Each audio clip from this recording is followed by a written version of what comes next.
want to hear the craziest this shit is starting to get out of hand a little bit. Okay. And don't get me wrong, like, I think I have like really good privilege. And then he brought this metal, like it looked like a gun case, out of his car. And he's like, we're not gonna be shooting with a camera today. And I started getting really nervous and I was like shaking like a leaf. I have this theory that every single person on this planet has a price. I would rather be able to look at myself in the mirror and be happy with the choices I've made than to be like, I put a price on my integrity, on my worth, on my value, on my dignity. I think that's toxic hot girl syndrome. So she was like, yeah, so he pays all my bills, so I'm trapped in the relationship with him. And I'm like, he gave you free money? That's what trauma is? Like, here's free money. And now she's taking him to court and taking his money again. I think that's like our culture right now loves to like play the victim. Like, no matter who you are, if you can pull the victim card, like, people will. It's crazy to me how the amount of times a girl says, oh, I would never hook up with this guy. And then all of a sudden it's like they got drunk and then they hooked up. And I'm like, what happened? Oh, I was just like too drunk. The f does that even mean? Like, it's just, what? That has happened to you? No.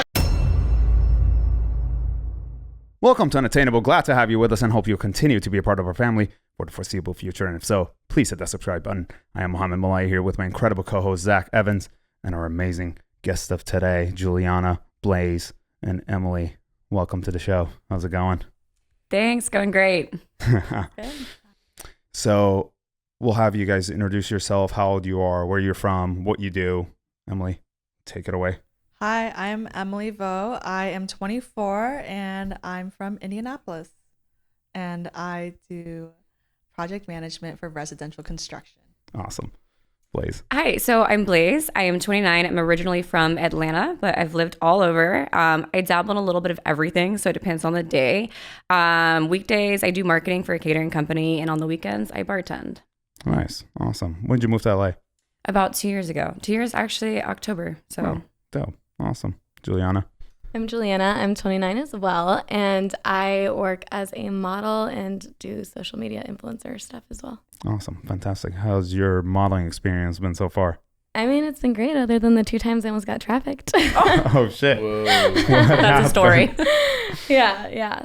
So the first time was when I first signed with my first agency. I was really excited. The first shoot that they scheduled for me, I went to it and this girl approached me who was also a model with my agency at the time. And she just came off very, I don't know the word to describe it, just very insecure and very like she was like a beaten down puppy. So I just remember thinking like, this girl's gone through some crazy stuff. And she wanted to be friends and she's like, can I get your number? So I gave it to her.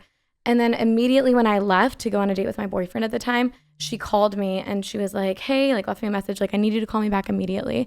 So I obviously ignored it. The next day I just got bombarded with calls from her. And anytime I would answer, she would have a guy sitting next to her telling her what to say. So like asking me if like what kind of car I drove, where I lived, what my school schedule was like, all these questions. It's very invasive, like red flag questions. Yeah. And then I started getting a bad feeling about it. I told my family and they were like, what are you doing talking to this person? So I obviously was going to cut that off, but she was trying to get me to meet her at this like shady part of town at a gas station. And I told her no. And then she called me back and her friend decided to talk to me and he said he'd been in prison. We had a state like prison a mile from where we lived. He's like, yeah, I know exactly where you live.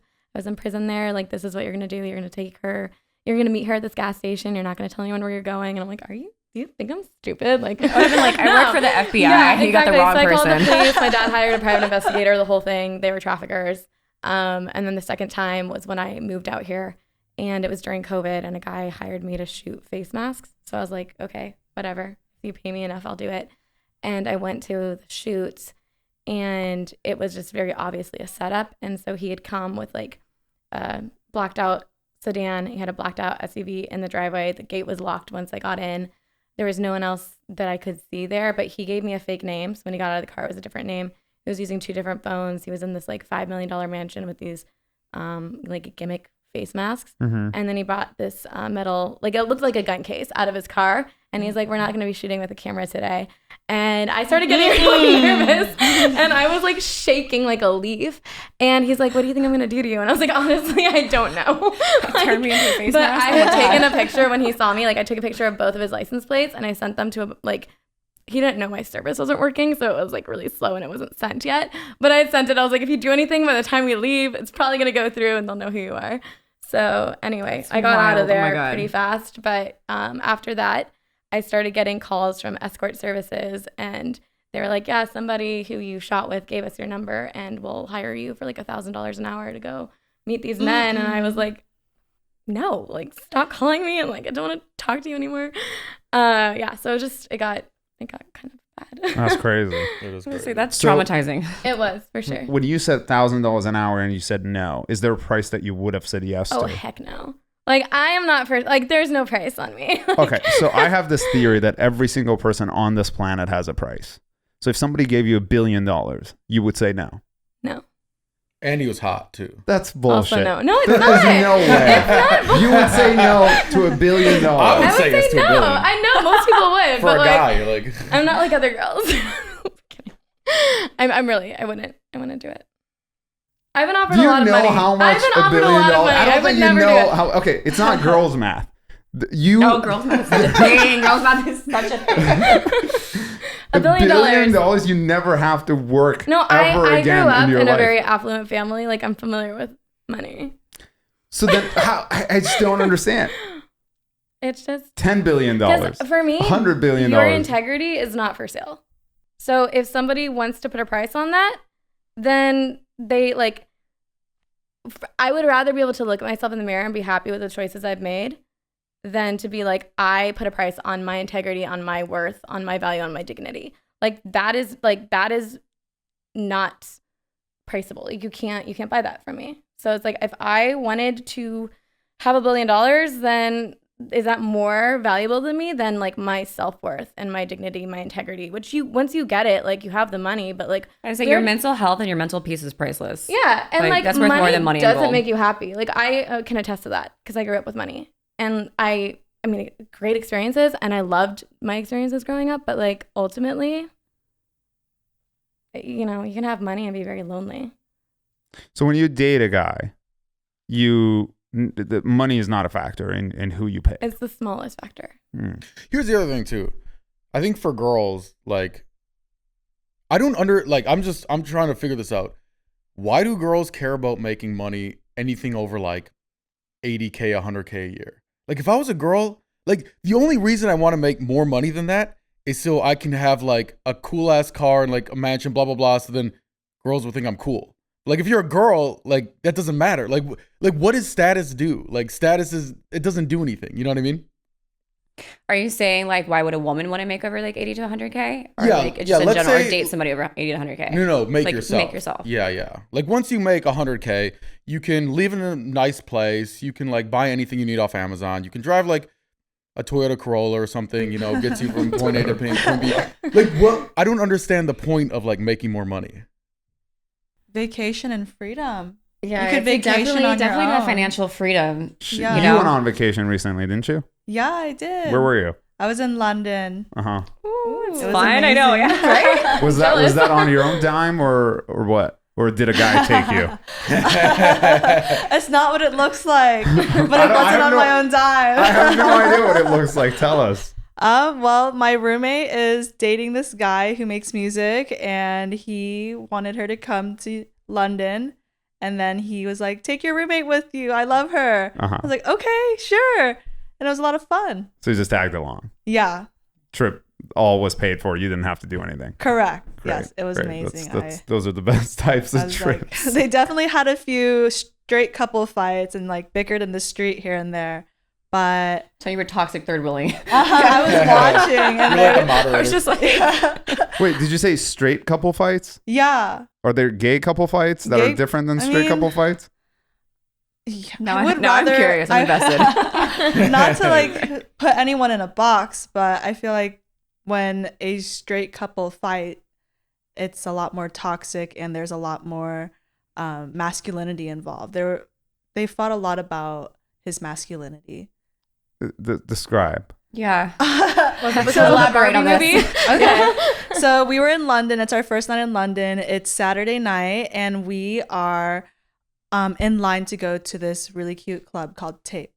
And we're in line, and before we are in line, my roommate, she looks at her boyfriend and says, "Hey, like, there's a chance that because you're a man, you have to be buying a table in order to enter, right? That's just, we don't make the rules. That's just how it is." Mm-hmm. And so he was the only guy in line. And of course, security comes and asks him politely to like leave the queue because he's a man and they only want girls in the queue. Interesting.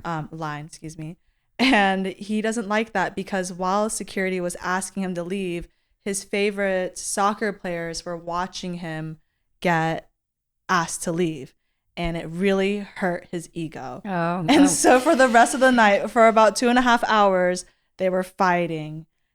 She really wanted to go to that specific club. I was fine with going to a dive bar. I wasn't really in the mood to be seen. Like, we live in LA. We don't really need to be seen in London.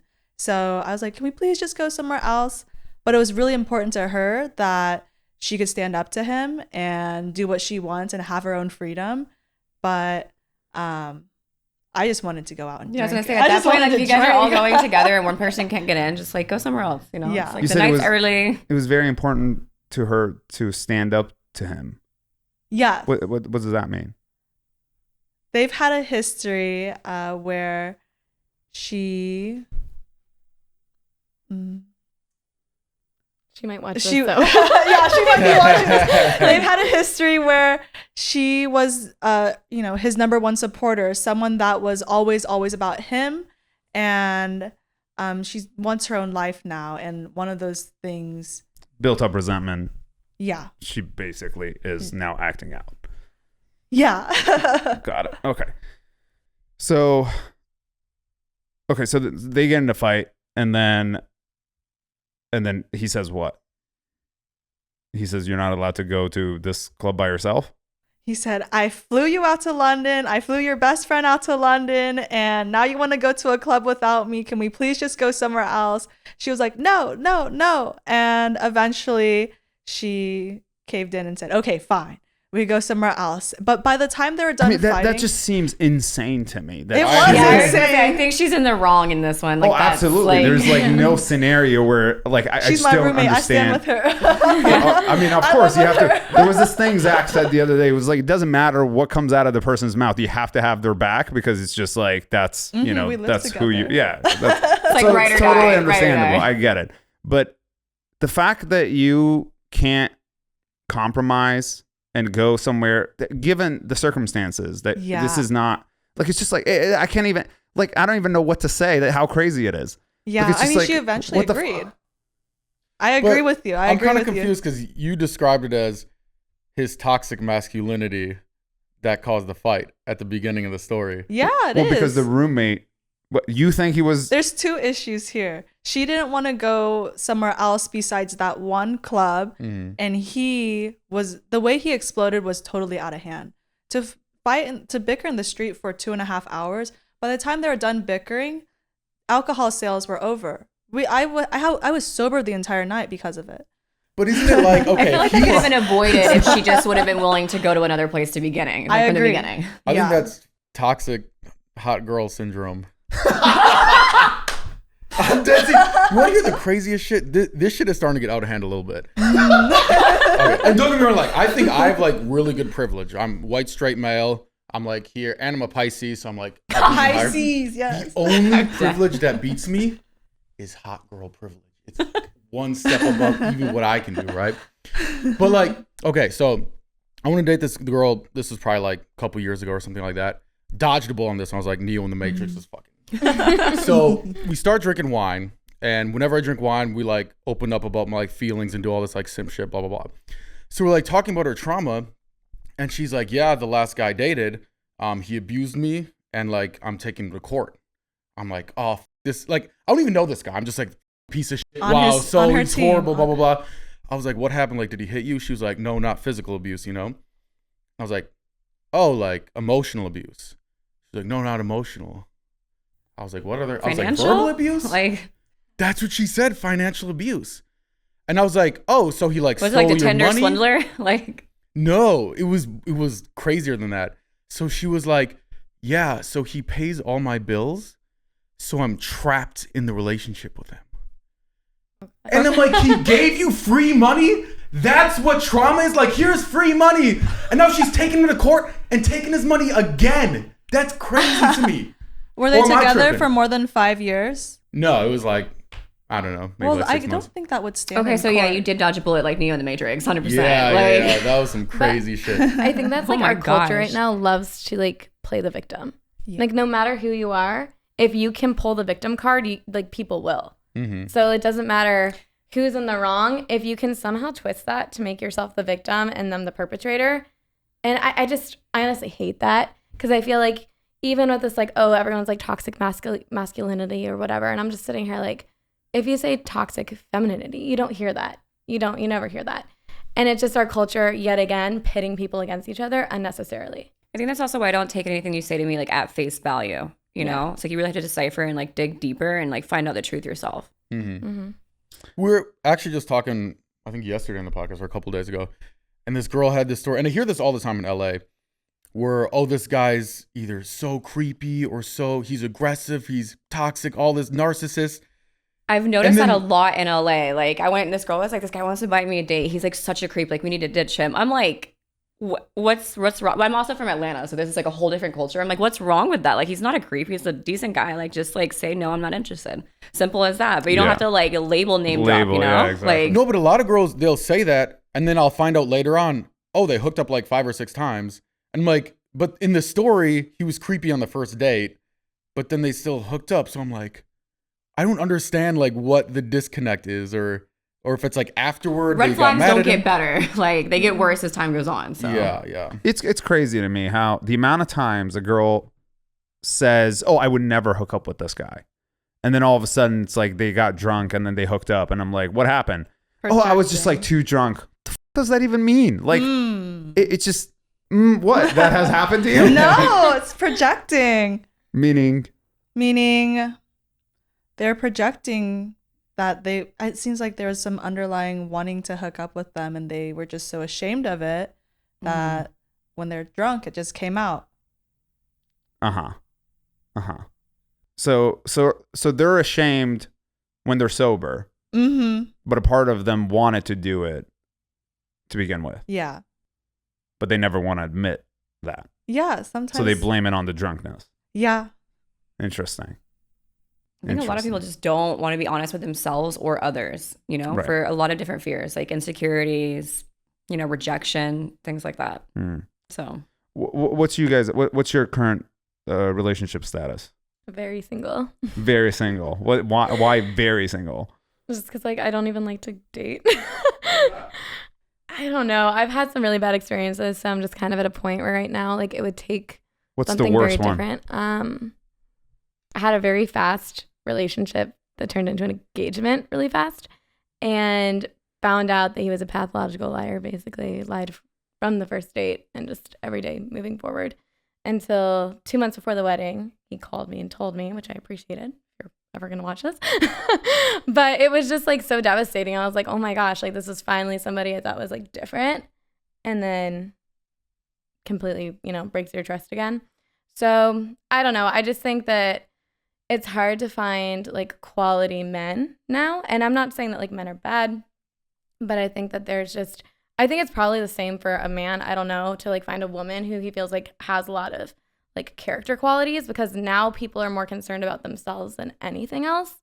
And I think at that point, like if you put yourself at the center of the universe, then you will do whatever it takes to make you happy. And like your partner's not always going to make you happy. So if you don't know how to fight for a relationship, then you're going to discard it when it gets hard. And I think that people just go through almost an addictive cycle of like meeting somebody, getting that high of like the beginning of like the honeymoon stage. And then when it goes away or it gets hard, they're like, oh, well, there are other options out there. people think there's endless options, but when you factor No in commitment. compatibility and Yeah. things like that, or values or beliefs, it gets a lot smaller. Exactly. And there's never going to be a perfect person. So like, how do you pick somebody and then decide to stay with them when they're not perfect? And like, the whole like beautiful picture of what you thought they were kind of comes crashing down, and you see that they're actually a flawed person. Like, how are you going to stick around at that point? And I think that's huge because people now just don't know how to do it. What's a quality man? A quality man, I think someone who has like integrity. So the same thing that you see, like what they put forward to you when you first meet them is like who they are behind closed doors, right? That's a huge thing. 'Cause I say a lot of people have masks on, and it's like how they present themselves to the world is not how they are behind closed doors, and that can be incredibly scary when you realize who that person truly is. Yeah, and then like they say things to you, and then they say something to someone else, and they're a chameleon, right? They blend in with whatever environment they're in to make people like them and to fit in when you know there's like no authenticity to that. And then it's even more than just authenticity, because our authentic self will sometimes be like not feeling in a way that's going to treat someone with respect, right?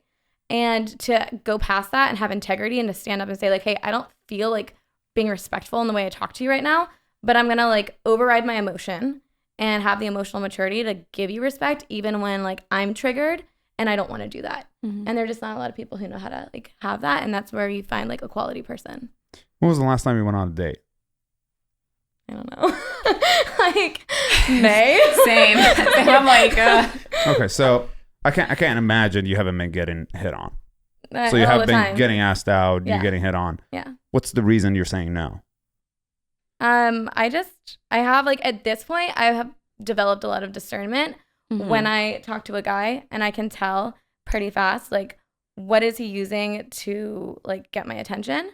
I think social media is a huge tool. huge. Because you can look at a guy and you can just like very quickly just go through who he's following, and they're half naked Instagram models, and I look like so many of these people or whatever. I don't post that type of stuff, but like just seeing what kind of girl he's like putting feelers So it's out like with. how you like, you know, do your life every single day. If you're following like inspirational pages or business accounts or things like that, that it like defines who you are. And just your friends, your family, like if you're involved with them, or if you're just filling your mind with like pleasure constantly, Instant gratification. and instant gratification, and then you just know like this is like, sorry, but that's just a shallow man. And there's so many guys who seem really great up front, like I've love gone out bombing with like too, some yeah. different like pro athletes and stuff who are like seem like quality guys. Everybody and then you seems great talk at to first, them, yeah. and not all of them are like that, but like there's some of them where like I have completely written them off just with like things that people be like, that's your standards are too high or whatever. But I'd rather have high standards and be single than have low standards and be dealing with a toxic relationship. 100%. 100%. The problem. My girls feel me. I've seen some shit. Like I have like PTSD, dude. Like, here's my problem with Yeah. with the stuff you say. There's a lot of bumper stickers in there, Okay. and I'll give you a really good example of like what you're saying doesn't really apply in the real world. So like the filler when it comes to men reaching out to a ton of women is because we also don't really have options. And because women are constantly so standoffish that we have to go through it's like anytime we talk, it comes down to a numbers game. That's what it comes down to. Because there is so much, bullshit out there that women are becoming so walled off to giving men the opportunity to even speak that it makes it difficult to even connect to anybody. A couple of nights ago, we had a party here, and I was outside dealing with cops and a bunch of shit. And there was a girl standing by the wall, and I hate when this happens because it says so much more about the other person than it does about me. I walk up to her just trying to make sure she's okay. I'm like, hey, how's it going? And she's like on her phone, like, trying to get an Uber. She looks at me and then she looks back down, doesn't reply, completely ignores me, doesn't say anything. And I was like, wow, that's just fascinating. I just like walk away. Her Uber gets canceled. She turns around. She's about to come back into the house. The security stops her and he goes, hey, and she goes, oh, sorry, like my Uber can't get canceled. I'm just going to go back inside. And he was like, oh yeah, no, if you want to go back in, like you have to talk to that guy over there, and points at me. And I turn around and I was like, there's a reason why you shouldn't be rude to people. I had two choices. I could have been a dick and just been like, you know what? This is your karma. You don't fucking get in. Or just be nice and don't give a fuck about what happened. which is what I did, and was just like, let her in, and she goes inside. But the point I'm trying to make is there's cause and effect. I had every right to be a dick to her and just being like, you know what, you're a rude person. There's no reason for you to go in. Like, now that you need a favor, all of a sudden you want to be nice. You know, she turned around and she was like, oh, sorry, I'm like having a bad day and I just took it out on you. But this happens so many times that to me, that's bullshit, because girls do this all the time. So with that, I would say there's a complete difference in having boundaries of who you allow in your personal life and your everyday like interactions, and being like rude off the bat. Because like with me, like I'm from the South, so I will talk and engage with anybody. I'm super like overly friendly. I believe hardcore in kindness, but also I have personal boundaries because of who I previously allowed in my life and what they've done to me, that like you have to prove yourself to me before I like hang out with you at my house, like on the couch or something like that. So it's like, I'll talk to anybody and be kind to absolutely anybody. But if you want to get to know me and like what I've been through and like be there at the end of the day, I have to know that you're not going to put me through what I've already been through. So it's a lot different, I think, having boundaries totally, and like... Yeah, that's totally understandable. And even with like reaching out to multiple girls, like that isn't the issue that I have with these guys. Like if you're single, reach out to like who you want to reach Talk out with. to whoever you want to talk to. Go on however many dates you want to go on. Like I don't have any issue with that. I think that's healthy actually, to like try explore to find options, somebody and like explore options and do all of that. My issue is seeing the type of guy. So for instance, like I have, let me be careful saying things. Like I have friends whose husbands will DM me and like put heart eyes and fire on my photos and stuff like on my story. So their wives aren't seeing this, but it's going to my story, or they'll just like reach out and try to like have a conversation. And I ignore it because I don't think that's appropriate. And I'm like, hey, if I were on the other side of this, like I would be upset. Like that shouldn't happen. Yeah, but that's your personal boundaries though. Right. But I think that that's also just like a level of respect for relationships. People don't value relationships anymore. They want to have a relationship and act like they're single. Mm-hmm. When you're single, that's whatever. But when you're in a relationship, then you have someone else's feelings that you're responsible for on some level. Right. So when someone's like, oh no, it's not my like responsibility how you react to this. It's like, yeah, but it no, how they react is their responsibility. But if you put them through pain, that's your responsibility. So if you do something that's going to cause them emotional pain or make them feel like they're not enough for you or whatever, then that's on you at that point to like be the type of man or be the type of woman who's trustworthy and who puts their feelings at the forefront of your mind, not as an afterthought. So for me, if I see guys who like just don't seem to have any type of scale of what that looks like, then I'm not going to entertain it because I'm just not going to waste more of my time. But there's no way you could possibly know any of those things. If you looked at my Instagram, for example, there is absolutely, you would literally think to yourself that I'm the biggest douchebag on the planet because most of the girls that I follow are what you described. But I have to follow these girls because some of them come on the show. Some of them also, I did nightlife for 15 years previously, and that's so a lot of the women that I follow a lot of women. But also one of the main aspects of how I deal with relationships is very first conversation. What are your values? How do you define X, Y, and Z? What's cheating to you? What's not?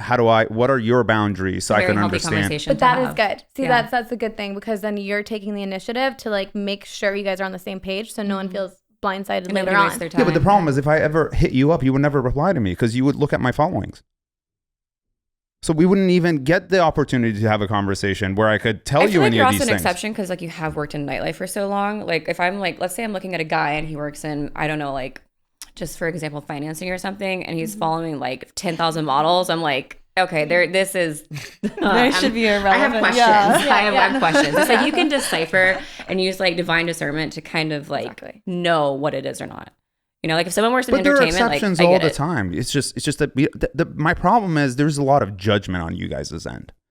Initial judgment without having the facts and not giving people the opportunity to even speak creates this hole where there's like thousands of men inside of, and every single one of them is trying to get on top of the other one to get out. Aw. And all the women are just like throwing rocks at him. Like mentally picturing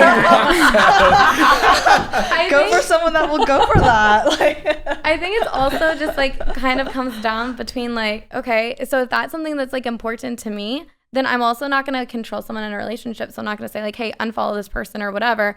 But I'm that's not going to important control to you me. at all, but your actions will show you how much you respect me and how much you value our relationship. Yeah. And like maybe they're in that industry, and so that's something that they have to do. I'm not judging them. I'm just saying that's not compatible for what I'm looking for. So I think that it is fair to say, hey, I have these things that I'm looking for. All of us do.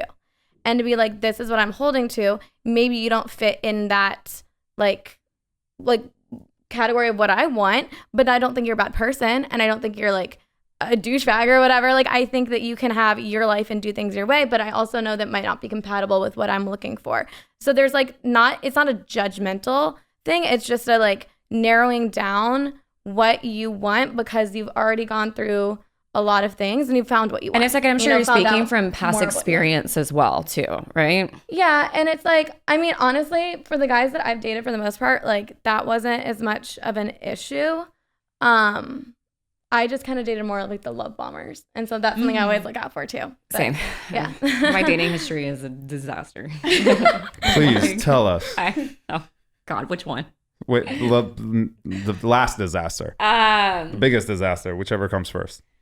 He's gonna watch this. but But I also would like to say fuck you, because you like You know who you are. no, I just so I moved out here for him cross country, and then he hit me with the I can't be in a relationship right now. So I was like, okay, I just quit my job, left my friends and family, and moved out here. But all right, so that was an excuse that he used to cheat on me repetitively with anybody and everybody. He also had me paying for absolutely anything and everything while I was helping him get his business off the ground and running, named his company for him.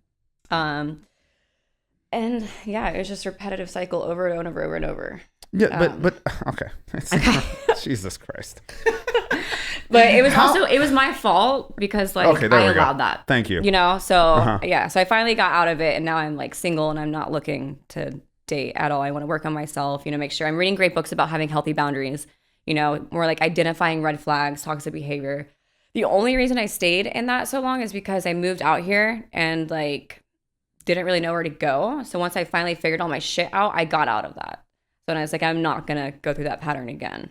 So Yeah, so trying to work on myself so I don't allow people to treat me like a doormat, because I don't, for a long time I didn't have boundaries, you know. I thought if you love someone enough, that would make them better, you know, and I feel like I made a lot of people better and they made me worse. But again, at the end of the day, that is my own fault for allowing that. So it's like I'm trying to cut that toxic cycle of myself and know how I'm allowing it, and just to not do that ever again moving forward. so you're a fixer. I guess if that's You the term. guess? I guess. I'm still reading my book. Okay. Got it. So most of the men that you attract are people who have issues. Yes, a lot of issues. Uh-huh. I would say the relationship before that was even worse, and What happened?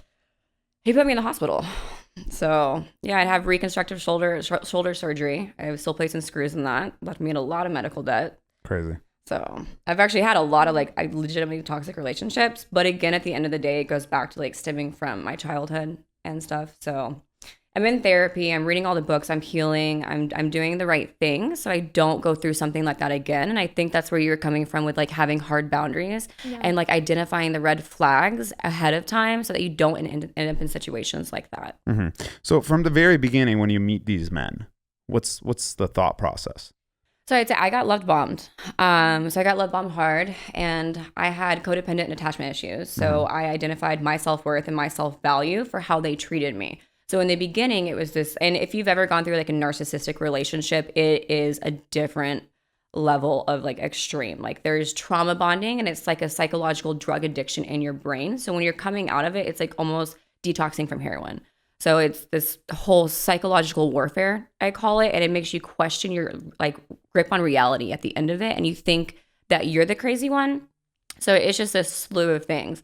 But I'd say in the beginning, they love bomb you hard. You know, they come in and like they're this perfect person, and by the time you realize they're so like in deep with the threats and the like abuse that you can't get out of it for one, your own safety and the safety of those around you. So sometimes it's easier to just stay for the sake of like being like for peace than have them go after your job, your pets, your family, your friends. So Blaize, what does your dream man look like? he's a woman. No, I'm just kidding. I don't know anymore, honestly. I'd say like I just want someone who's ultimately like incredibly kind, you know, someone who treats the waiter with respect when they mess up the order, someone when a homeless person asks for the time, you know, like they give it to him, someone who treats other human beings with respect. Do you think that man would want to be with you? I think so, yeah. 100%. Because it's like when I am in a relationship, I'm very understanding, I'm very kind, I'm very empathetic. I give so much love. And just because I've had the wrong versions of love doesn't mean that like I'm undeserving of the right love. And I know there's someone out there who that has that same energy to give back to me. I'm the right package at the wrong door, you know? So define deserve. What do you mean? How do you define deserve? What does deserve mean? That's a good question. I'd say everybody is deserving of something, you know, like if I think some, like, let's say if there's someone who, I don't know, like shoves a homeless guy away or something that's just like walking on the street, someone who's like irrevocably cruel, like I think they deserve to have someone be like, yo, dude, like what the fuck is up with you? Like put them in their place or something. You know, like everybody deserves something, whether that's good or bad. Like I think the universe and karma will eventually, hopefully work that out, you know? See, I think the problem is most people in society confuse the definition of owed and deserve. Okay. And unfortunately, most people think that they're deserving of X, Y, and Z. When in reality, we're not deserving of shit until we actually give as much as we possibly can. Yeah, 100%. Then we become deserving. So No, I definitely agree with you there, 100%.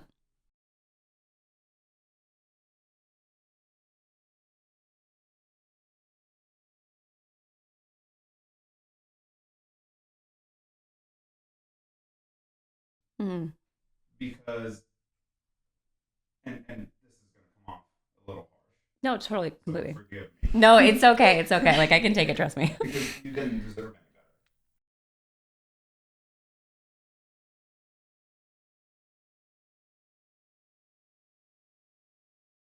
any better. Like, hey, I was. Yeah.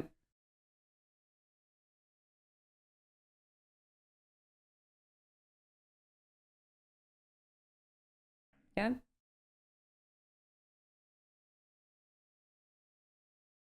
It's a beautiful healing journey. Absolutely. Yeah. You really have to do the like inner self work to like attract what you truly want, because otherwise you'll keep going through these same patterns until you heal yourself. Mm-hmm.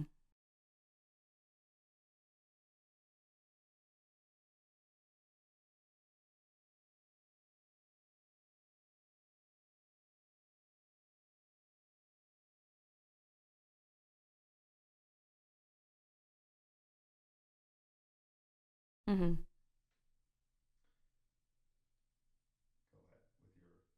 Crazy relationship stories.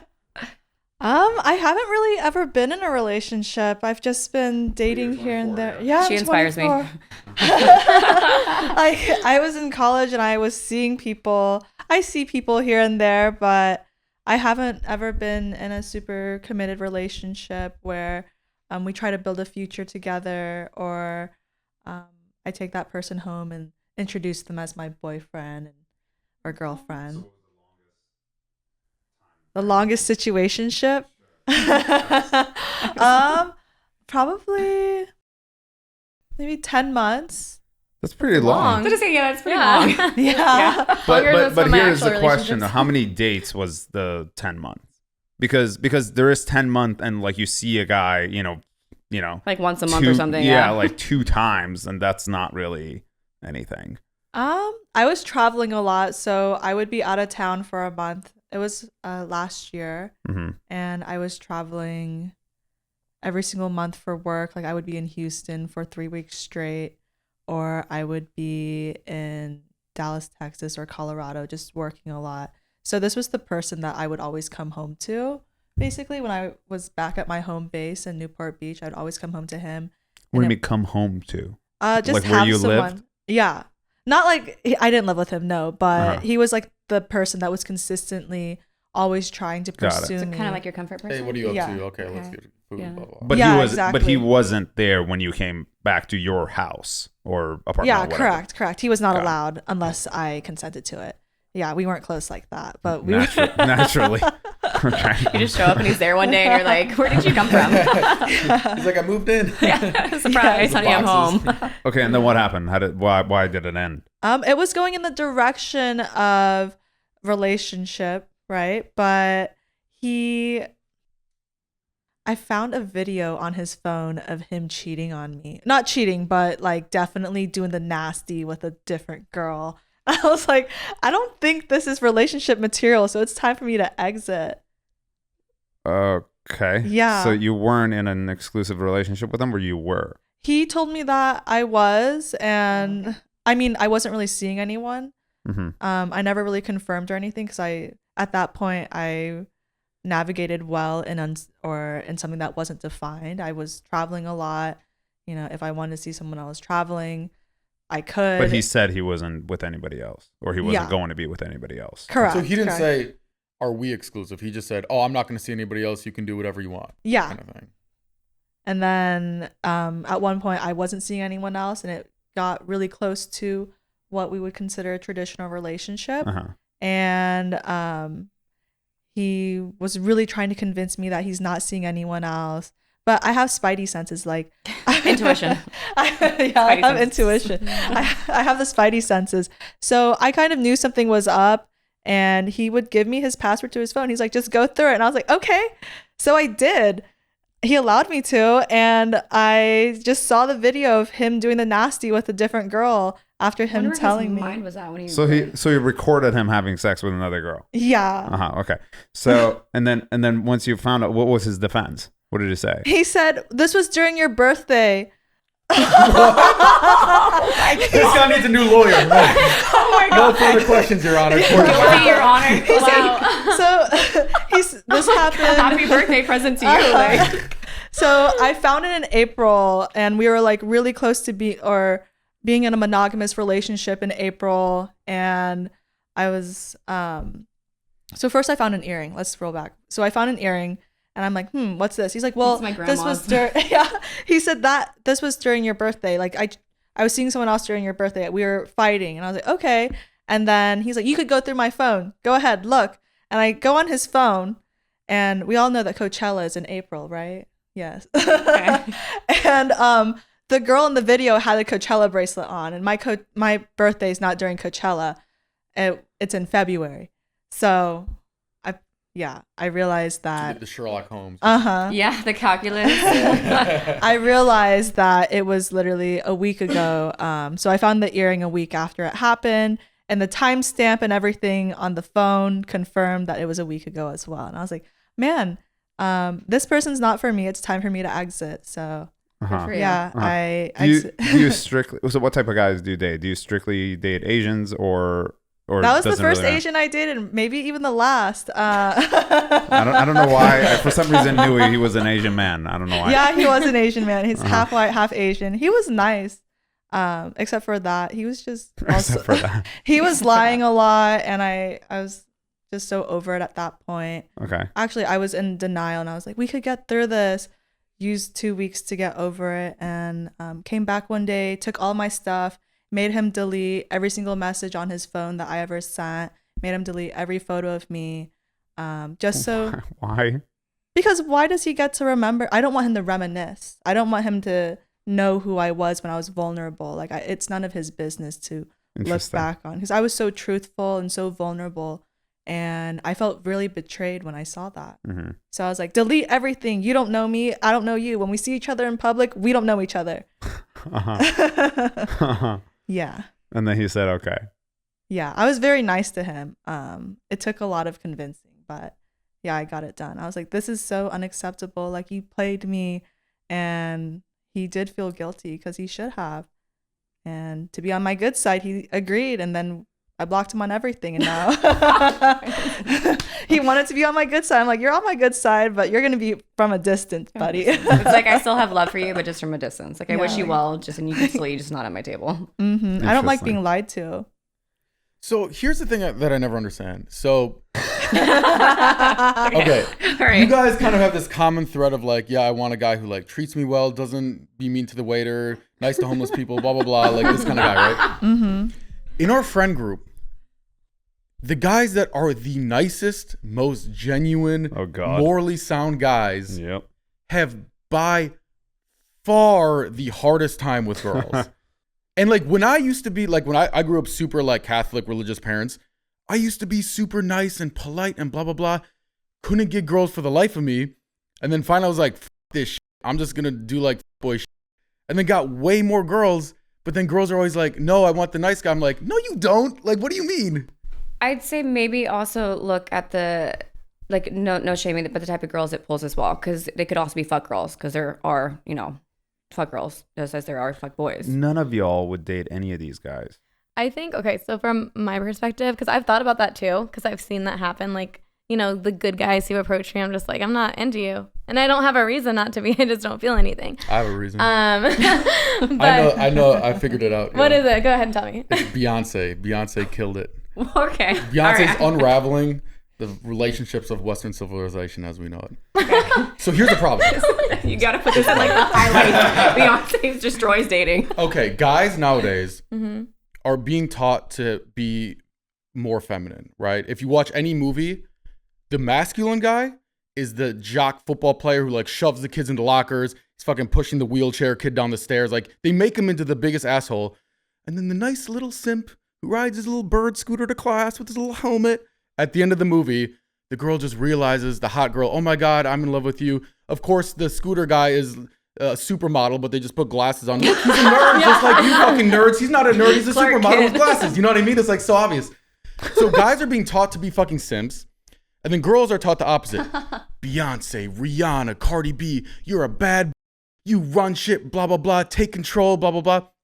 So girls end up in these relationships, and tell me if you've ever experienced this. Tons of girls tell me the same story. Yeah, I met this guy. On paper, he checks all the boxes. He's nice to me. He buys me flowers. I took him home to my family. My mom loves him. You got to marry this guy. He's so great. And then they break up with him because there's just like some level of like gut level attraction that just, you just don't feel attracted to him. And so girls have these nebulous responses of like, yeah, I just outgrew him, or like the connection died, when in reality, it's because he's Or being, you could say, how's the sex? that could be Yeah. part of, Yeah. but even that, like, I think a lot of good sex isn't, oh yeah, he like hung upside down from the ceiling, blah, blah. It's like you feel that masculine energy in a guy who like knows what he wants and fucking goes for it, instead of, hey babe, like happy wife, happy life, here's some flowers, like blah, blah, blah. Like, and then the guys are even more confused. They're like, I did everything right and she still dumped me. And they just get pounded into the dirt. And then it's like from the ashes, the fuck boy is like born. Because eventually he's like, fuck this shit. I'm gonna be a Fuckboy fuck rises boy. from the ashes like a phoenix. It's like, I'm gonna paint that. have you ever seen the movie? They like build the robot to protect humanity, and then the very robot they build turns on them and ends up becoming their arch nemesis. That's what the nice guy gets. The girls turn him into fuckboy, and then it ends up being like their rival. You know what I mean? I've literally heard guys say the same thing. They're like, you made me this way. It's true. I wish I could be a good little It's simp, you know? hurt people. Yeah, but I honestly think going back to like why girls pass over the good guys and go toward, you know, they say they want a good guy and then they always go toward somebody who does not have the qualities that they claim that they're looking for. And I think a big part of that is just a psychological response to trauma. So there are very few people that I've ever met, if any, who have grown up in a perfect home. You know what I mean? Like we all on some level have trauma from our childhood, from our parents. I love my parents. I'm close to both of them. I think individually they're just incredible people. Like both my parents are amazing. Together they were oil and water.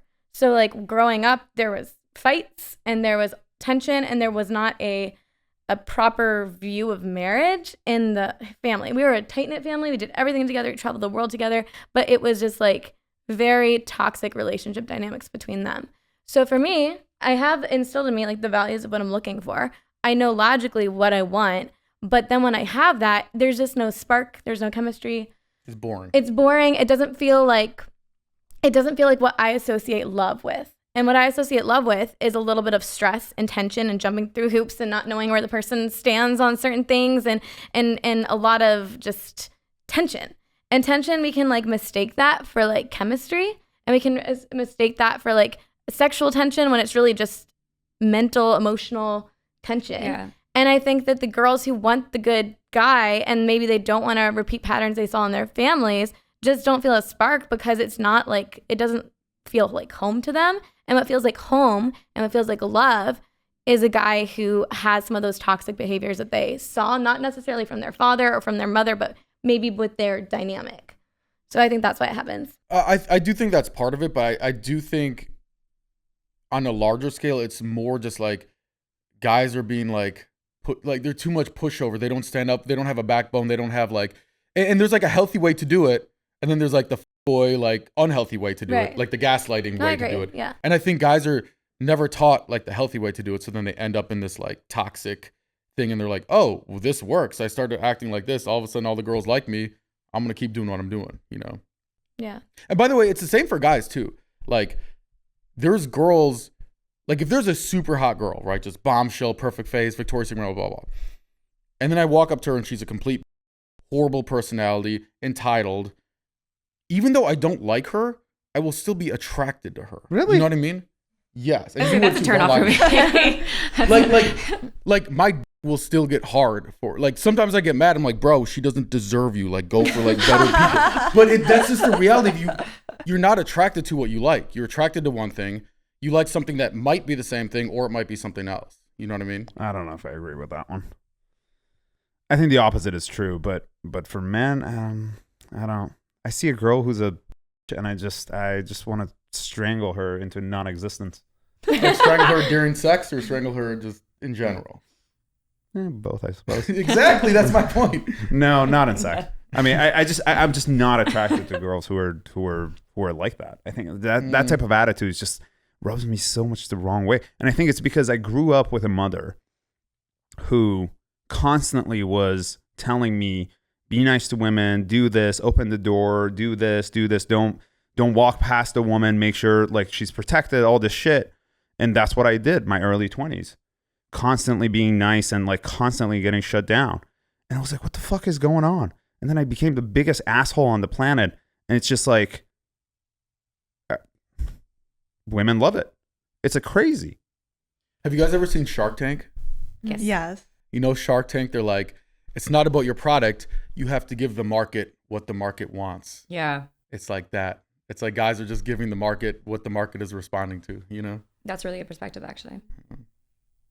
But yeah, I think masculinity is a very attractive trait. And I don't think it's toxic. I think it can be abused, like anything in our world can be abused if you use it the wrong way. Being kind and showing affection and gifts and words of affirmation can be abused if you do it to love bomb someone, you know? Mm-hmm. So it's like anything can be taken and like twisted into something unhealthy. But I think in general, having a masculine man is like a huge plus for them. Like, I don't want to date a feminine man. Yeah. I don't get love bombing because here's what I don't get. Okay. There's a ton of simps who love bomb all the time. And like when I was like, most guys I know that are like buy flowers on the first date and like do all this, say I love you, like on the third date, blah, blah, blah. Like girls don't like that. Girls are like, oh, that's cringe. That's like blah, blah, blah. But then I hear other stories, girls like, oh, he love bombed me.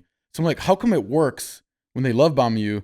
But then like to me, it feels cringe. It feels like a girl wouldn't like that. You know what I'm saying? Wow. Silence. I don't think you. But Well, there's a difference. It also goes back to with like attraction, you know, because someone could sit there and like buy you flowers or something. If you're not attracted to them at the end of the day, like it could seem like it's going unwarranted or appreciated. So it goes back a lot into that. Love bombing is a little bit different because love bombing is kind of hiding their true character. So it's a way to make you think they're someone that they aren't. So once they kind of stop doing that stuff, you wonder why they stopped doing it. And then they slowly start to chip away at your self-worth. And then at the end, again, you're questioning reality, trying to get that original person back because you think you're doing something wrong. So it goes between like simping as someone who genuinely wants to do it because they want to be nice, and someone who's doing it to hide their true character. So it's kind of like two different categories. I see. Yeah, love bombing is really manipulative. So yeah, go ahead. It's just not genuine. There's a goal. There's always a motive behind love bombing. What would you consider love bombing? Well, for example, someone telling you on the third date that they love you, but how could they possibly know? Or future faking. Yeah. Like, how could they possibly know that they love you if they don't even know you? How could you know someone so well on a third date? It doesn't make sense. Has anybody told you they love you on a third date? Yes. How did that go? I was so flattered. So the reason I call it like love bombing is like, it of worked course on you'd be me. in love with me, you know? I was so flattered.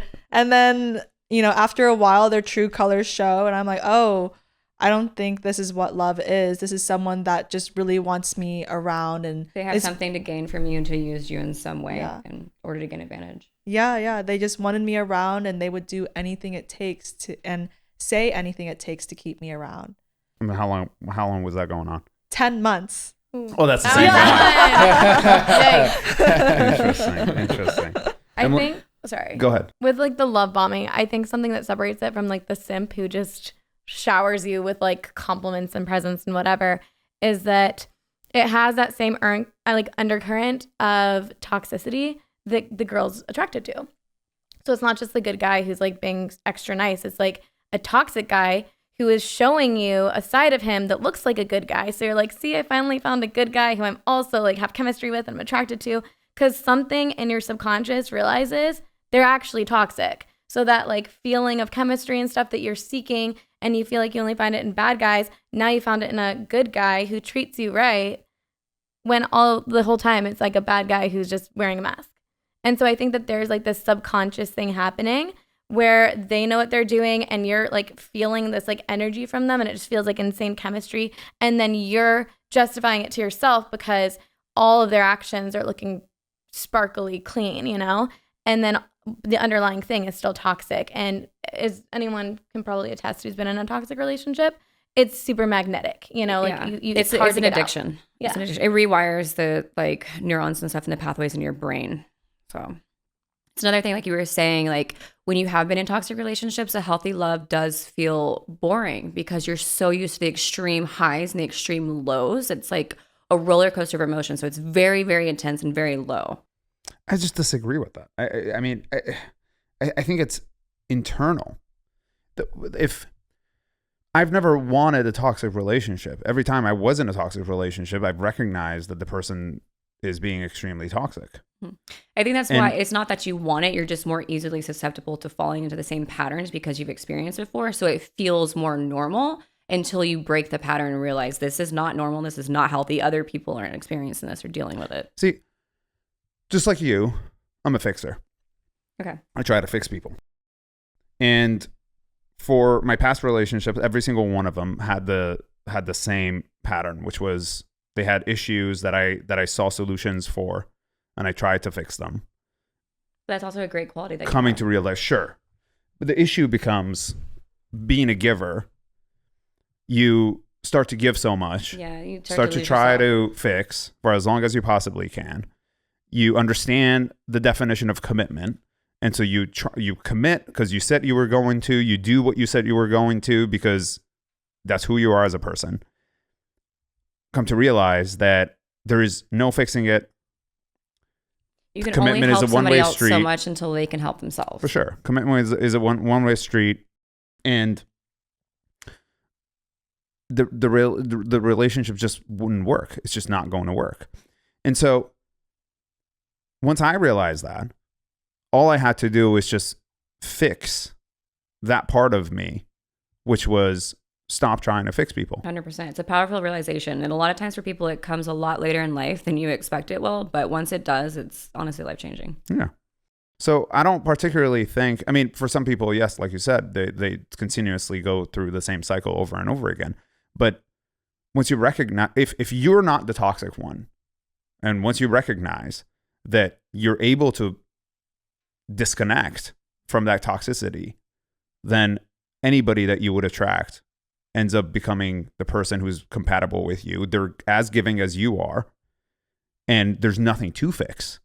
And so the relationship would just be this natural sort of flow of events that you're going through that involves love and kindness and giving and receiving.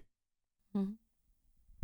So I think it's equal. It's like you water me, I water you. Exactly. But it should be reciprocated. But I not think just like a one-sided. Absolutely. But I think the most important aspect is also to know what our own red flags are. Which brings me to this. What's Juliana's red flag? So like, just so I understand, what's a red flag to me or what's a red flag about me? Why don't you do both? Okay. A red flag to me is, well, I'm going to give you two. So if anyone has an issue like owning up and apologizing for something, I think that's a red flag. Because that just shows like humility. And I think that's a great quality. And then if someone has an issue telling the truth, that's a giant red flag, and that's an instant deal breaker for me. So if somebody lies. Yeah. If they're like a liar. But for me, I think my red flag is, I think like, I mean, in the past, like, is part of the reason I'm not dating right now too, is just trying to like work on these areas. Is like, I am very guarded with myself, and I have like a lot of walls up with just in relationships. With friendships, I will be friends with anybody, and like it doesn't matter who they are. Like, I love people, I'll be friends with anyone. But to open myself up in a relationship way, like that's a really hard thing for me to for someone to get to that. And then when it happens, I love really hard, and so like I will have a really hard time like getting over somebody, and I want to see the best in them, and I will kind of like stick it out probably a lot longer than I should, and just like let myself kind of like get beaten down enough to where I feel like resentment. And so I think that's a red flag in me, because like I've learned recently, really honestly the past 6 months, I've really grown in this a lot more, but just how to like speak up for like my wants, my needs, my feelings, instead of just sit there and let somebody just like use you as a doormat and then feel bad for myself that I was treated that way, when it's like I put myself in that situation. Lack of communication. Yeah. Or just like even like trying to be nice to the point where like you literally like jump in front of the car for somebody and they don't even care about you, which I feel like at the same time, like I want to be that person who will sacrifice for somebody else. But when they're like setting you up and then you see it and you're like, oh my gosh, like I can't believe they did this. And then you feel bad for yourself, and then you look back and you're like, I should have known. So I think that's my red flag, is like, it's like when somebody sells you and you're like, I'm sorry, I'm bleeding on you. Yeah, exactly. And it's just like you carry that around, and then like it's not someone else's problem to deal with, and you know, you need to address it. So Interesting. For me, I'd say in dating and in general, or both, like both of them. What? So So in dating, in a relationship, my red flag I would say would be, at this current point, which is why I'm not dating, I need a lot of reassurance, because I've been lied to so much that like I want you to, like, if I question you or I have a question, don't, I guess, defensive. Like, I want to have an open and honest communication, because I'm willing to sit down and talk to you about it and listen. But if you're like, oh, you know, you're crazy or something like that, that didn't happen. Like, I want the reassurance, be like, okay, no, this is what actually happened, you know, just reassurance. And not in dating, I say my red flag is drinking, 100%. Like, absolutely. I will just throw that out there. Yeah.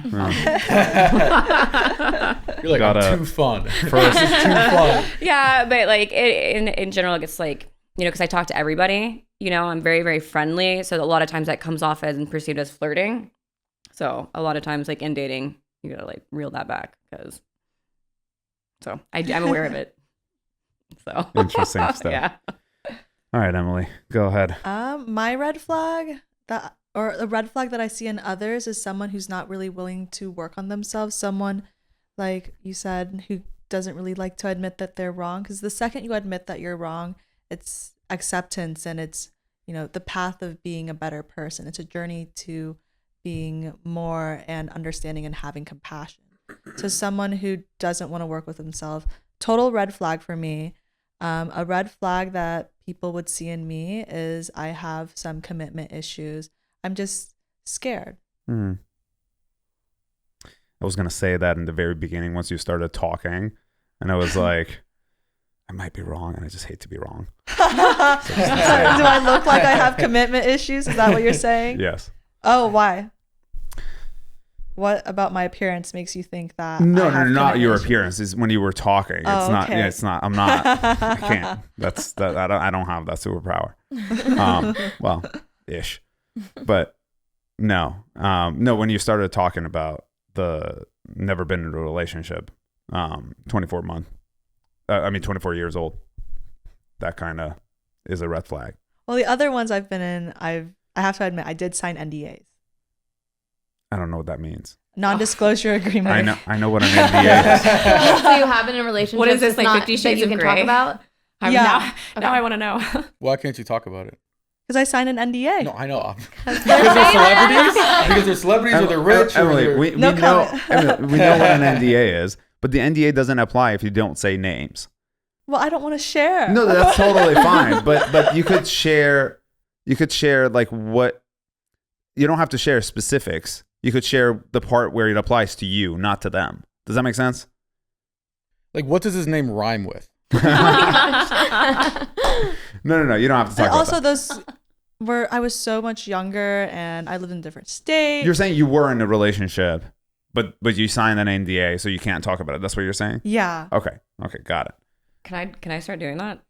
Yeah. It's Like- like the ultimate power move. I Just hand kinda them a wanna do mutual that NDA. Just No one gets to talk because about it. Then girls would be like, whoa, Who this are guy you? must be someone Yeah, important. no, if you made a girl, like you're like, So hey, I want to make you my mysterious. girlfriend before, or like sign this form. So did you sign the NDA before you got into the relationship or after the relationship was over?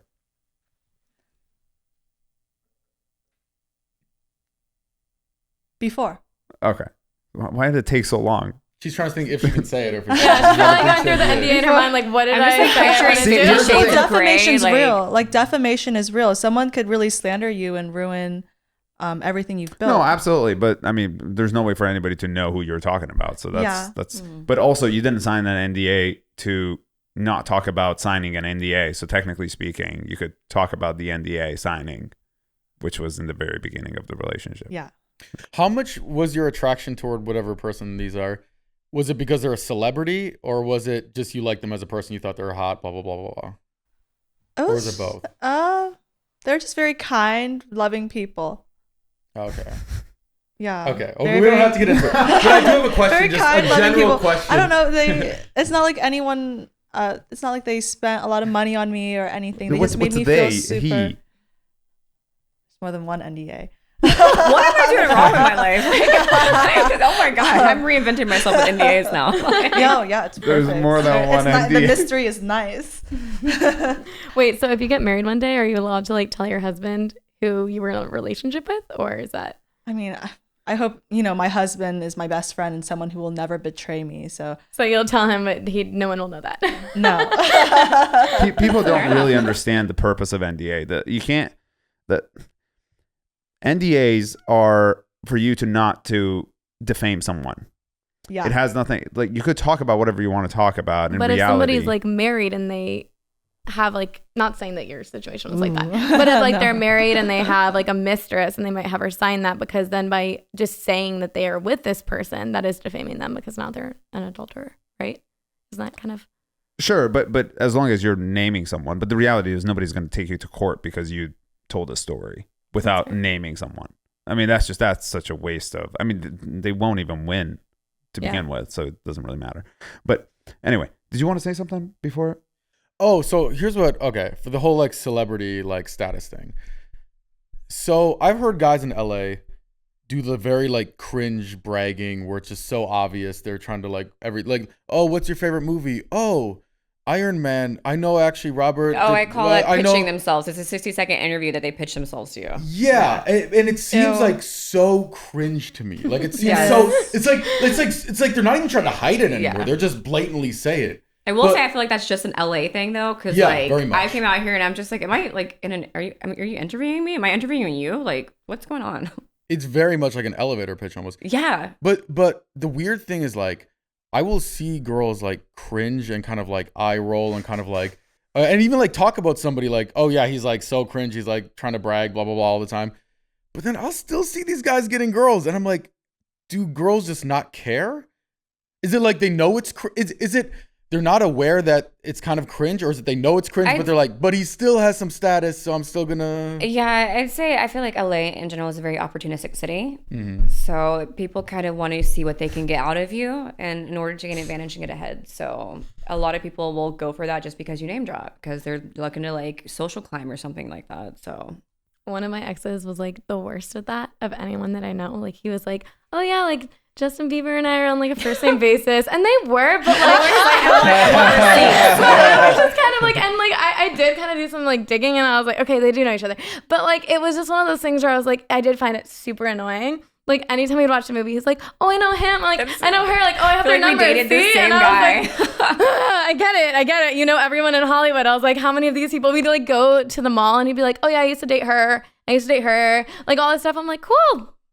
I get it. You know everybody. You've dated everybody. Like, I get it. But that was just, yeah, I found it super annoying. Like, I didn't let it, like, become a deal breaker, but I honestly was just like, like, somebody shoot me. Like, do you think that part of it did make you attracted to him, even though you know it's cringe because it's like, oh, well, he still knows all these famous people, which is still cool and makes him, like, status and, like, he's the man or something like that? I don't know, but I think for him, for sure, it was, like, insecurity. And so he possibly, like, didn't feel like he knew how to be confident in himself, so he had to find it through like. Well, he didn't think he didn't bring any other value, so then the only value he had that thought would impress you was those name dropping. Yeah. So I think that was part of it, and then that was like part of that made me feel like, what kind of woman do you think I am? That like that would be why I would go for you. You know? Well, I don't know, Juliana. It's ironic because every single person that you've dated somehow turns out to be. That's unfortunate. What a coincidence. I have been personally victimized by my own type, and it is my fault. I know. Thank you. It's true. Like, oh man, I'm gonna join a support group. All right, last question. Are you ready to get destroyed? Well, we got 3 coming up, so it's gonna be a big swing. We'll see. It could be a big swing. All right. So, is the green bubble a red flag? Oh, on an Android text? No. I didn't even know what you meant. I was like, what's he talking about? It took me a second. I was like, okay. Like, I was expecting something like really embarrassing to answer. So now I'm like, green bubble, green bubble. My brain processing a million thoughts at once. It's actually, no, it's not. I actually think it's like kind of cool. You're not obsessed with like iPhones and 15. I don't know. Well, it depends. Actually, no. Depends on the context. You might have her. Do you want to push it a little bit? You might have her because you're getting destroyed. I'm not saying it's a deal breaker, but do you see the green bubble? Part of you is like, this guy might be a scammer. He might get a phone from the government. He might be like a third world country, like Prince of Nigeria trying to get my money. Like, is there some level of you, like, I can't use FaceTime, you know, like he's fucking up our group chat. We have to use WhatsApp, like fucking poor person, you know? I assume that person's probably very paranoid and scared of like Apple stealing their data. I had a dude ask for my email the other day and sent me an email, and I'm like, oh, okay. Like off the street? No, at like an event, like at a party. He was like, hey, let me get your email. And I'm like, how old was he? Sorry. I'd say like 40s. So I was just like, I ask for people's emails all the time. What's your other email? And it was like, hey, how are you? It was before the phone number? Yeah, no. Like, not hey, before. you're beautiful. Can I get your email? email? How do you guys feel on the green bubbles? Huh? How do you guys feel on the green bubble? He has a green bubble. I have an Android. I have an iPhone. Because I have a brain that I use for things on a daily basis. You have a what? I have a brain that I use on a daily basis. Oh. Androids Samsung specifically has just a lot more features, customization. There's I can multitask where I can never do certain things on iPhone. I'd say the user interface is a lot more friendly. The usability for me is a massive thing. But for Zach is the blue bubble. That's what he cares about. So well, here's what you don't realize. Please tell me what I don't realize. Very much. Am I? Okay. The reality is, why do we buy name brands? Why do we buy a Mercedes-Benz? A Mercedes-Benz is less reliable, less good than a Honda Corolla that just fucking like always works, never breaks down, good resale value. I don't know if that's true, but okay. The reason you buy Mercedes-Benz is there's a level of status that they've spent millions of dollars in marketing, and people will treat you differently. Not all people, but some people, they see a Mercedes-Benz, this person is successful, I want to network with them. This person is successful, I want to date them. This person is successful, I see them in a different light. So having an Android, maybe the specs are better. I doubt it. I see the video footage. It looks like the specs are better. Have you once in your life just looked into this? I don't have to. My See, iPhone. thank you. My Thank you. iPhone works great. That's My all you iPhone have to works say. great. That's all you have to say. So my point is, you're buying it for the status, just like you buy Mercedes-Benz, just like you buy Louis Vuitton, whatever the fuck. You know what I mean? You're not buying it because it's more quality, although arguably it But could you be more should quality. realize now that there is no status because we're 16 and 7. Okay, so 7 people thought it was a red flag. And 16 people didn't. Also, some of those 16 people didn't want to offend you. They see the green bubble. Oh, God. Poor Mo. He can't afford an iPhone, so we're gonna be nice to him. You know what I mean? Oh, God. Oh my gosh.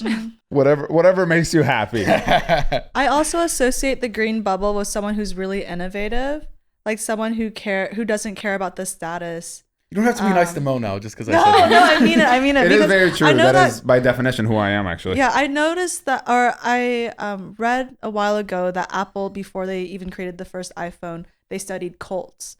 So I think a huge part of Their marketing tactics. Yeah, it's to make people feel not included unless they have That is very an true. iPhone. From FaceTime to text messages, even to how well apps work. I feel like apps definitely work better on the iOS interface than Android. Yeah, So- it's the sheep mindset. No. Hold on. And also, It's actually the opposite. most tech founders, like, they always have an iPhone at one Head to head on point. this. People who like work in software engineering, they all have Androids, or not all, but Some of them, most of them. more- Yeah. I'd like- say that a lot of people that I've met in tech have Android. they're like, Yeah. the government's gonna watch me on my Apple iPhone.